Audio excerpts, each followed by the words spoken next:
further statement from the PGMOL in reference to Michael Oliver and the abuse that's come his way over the last 24 hours, which reads this: "We're appalled by the threats and abuse directed at Michael Oliver following the Wolves-Arsenal fixture. No official should be subject to any form of abuse, let alone the abhorrent attacks aimed at Michael and his family over the past 24 hours. The police are aware and a number of investigations have commenced. We are supporting Michael and all those affected and are determined to tackle this unacceptable behaviour. Sadly, this is not the first time a match official has been forced to deal with threats in recent times. Earlier this month, an individual was identified and reported to the authorities. We will continue to support all investigations." So that statement from the PGMOL, the referee's body, in the last 15-20 minutes or so on the abuse that has come the way of Michael Oliver and towards his young family.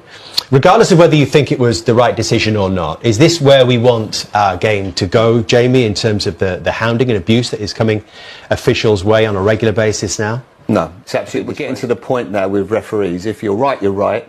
If you're wrong, you're corrupt. If we get to that point, we won't have any young referees that ever decide to want to go and be a referee in a game. I think it's disgraceful behaviour. But Michael Oliver is by far and away the best Premier League referee we've got. I don't think it's even close. Do I think it's a red card? No. I actually think, and I'd hate for this to come in, it almost feels like a bit of an amber, because it's a calculated challenge. It's not a great challenge, and I actually think it will get overturned. And if Michael probably had a bit more time, he might have probably only given a yellow this time.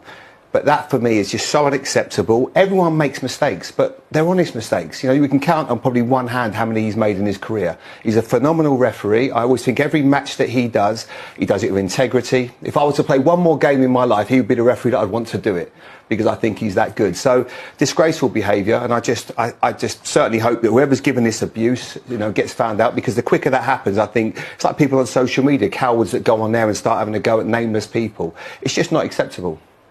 When you and your family are feeling threatened, Jamie, this is where we're getting to now with referees. Why would anybody want to do that job? Yeah, that's the fear. You know, when you think of referees, and sometimes I feel like a little bit of a hypocrite, because I was one of the worst, certainly on the pitch, in terms of getting into referees. But certainly when you come out of that bubble of playing, and you're sort of looking at it. I actually mentioned today, I actually felt for the referee before half time, where everyone was just trying to con him. You know, diving, staying on the pitch, trying to get players booked and sent off. And, you know, without a referee, you've got no game. You know, and I do worry about what Jamie's just mentioned there. You know, where do you get officials? And do we want the standards raised? Yeah, of course we do. We always want it to be better. That doesn't mean we can't critique referees and expect higher standards. And whether it's, you know, something's a poor decision, you've got to push for that. But there's a line you can't cross, and this situation, and it all stems from social media. And I'm quite active on social media, but the stuff I see from every set of supporters, this is not just Arsenal supporters yesterday, this is every set of supporters, including my own Liverpool.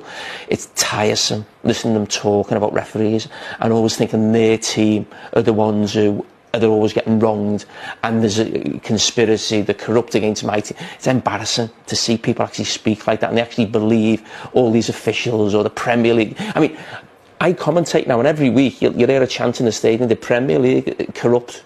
You know, it's just like, where are we at with the game here? When people actually believe, I mean, this is not happening, but people actually do believe these things. You know, the officials or the Premier League have got it in for their team, but nobody else. They've only got him for their team, but all the other 19 are just against my team. It's embarrassing and it's a nonsense. But a lot of it, 90% of it's social media. Lee, you were there yesterday. You were commentating on the game. What did you make of the incident and the process that they followed? Well, I was with Jackie Oatley, and straight away she said yellow card, and obviously it was quickly a red card, which I actually thought it was initially a yellow card. I've seen obviously the slow mos and seen the slow vision of it, and it looks a little bit high. It looks a little bit naughty, and I actually thought to myself, and listening to the VAR that we have in our ear, which is always good to hear, because it gives you a bit of an idea where you're at and what decisions you're actually making. I mean, it does look naughty when it's slowed down, but they actually said to him, correct, it's the right decision, it's a red card.